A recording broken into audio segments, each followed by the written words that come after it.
আজি জীৱনৰ কেইটামান সোণহেৰীয়া কথা লৈ আহিছোঁ। এই কথাখিনি মই বাৰু পঢ়ি দিছোঁ, আপোনালোকে কেনে পাই ক'ব। টকাই সকলো নহয়, কিন্তু টকা নহ'লে মানুহ চলিব নোৱাৰি।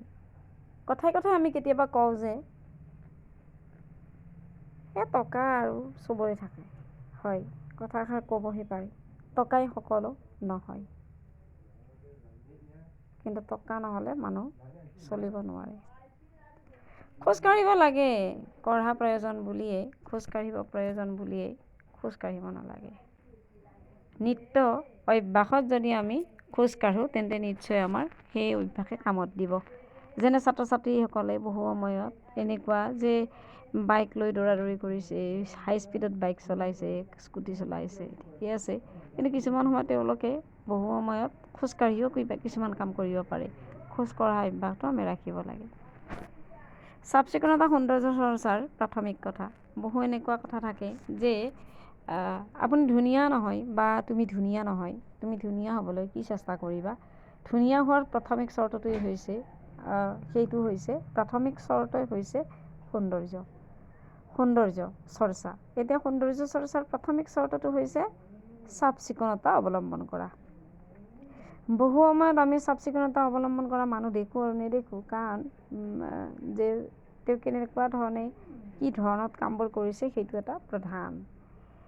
তুমি যি কাম কৰিব জানা তাৰ দ্বাৰা প্ৰতিষ্ঠিত হ'বলৈ যত্ন কৰা। হয়, মানুহ প্ৰতিষ্ঠিত হ'বলৈ চেষ্টা কৰিব লাগে। প্ৰতিষ্ঠিত হ'বলৈকে হ'লে নিজৰ অৰ্থ উপাৰ্জনৰ উপায় লাগিব। অৰ্থ উপাৰ্জনৰ নিজস্ব উপায় উলিয়াবৰ কাৰণে প্ৰতিষ্ঠিত হ'বই লাগিব।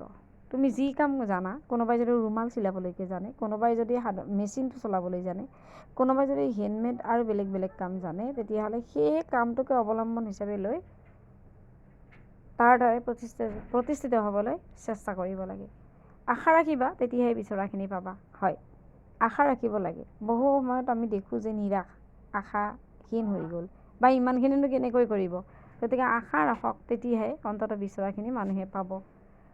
আশা যদি নাথাকে তেতিয়াহ'লে বিচৰাখিনিতো প্ৰয়োজনেই নাই, বা বিচৰাখিনি নাপালেও চলি যাব। অৰ্থাৎ আশা থাকিলেহে মানুহে বিচাৰিব আৰু তেতিয়াহে বিচৰাখিনি লাভ হ'ব।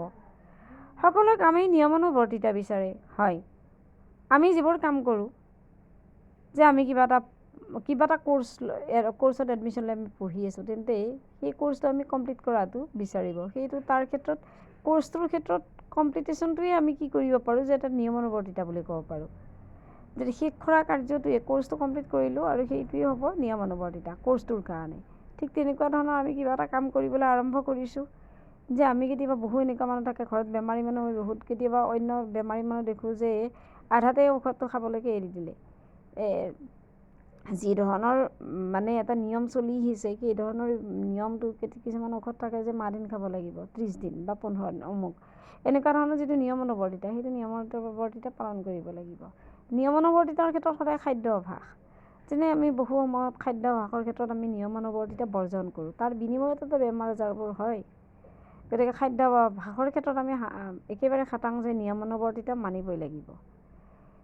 গতিকে ছাত্ৰ ছাত্ৰীৰ জীৱনত শিক্ষাৰ ক্ষেত্ৰত নিয়মানুবৰ্তিতাটো আৰু মনাটো দৰকাৰ। আৰু তেনেকুৱা ধৰণৰ সকলো কামেই আচলতে নিয়মানুবৰ্তিতা বিচাৰে।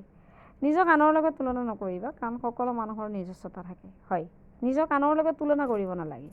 তুলনাৰ পৰা কেতিয়াবা বিৰক্তি ভাৱ জন্মে, সেই তুলনাৰ পৰা কেতিয়াবা নিজৰ ক্ষতি হয়, কাৰণ সকলো মানুহ নিজৰ মতেই শুদ্ধ সত্য।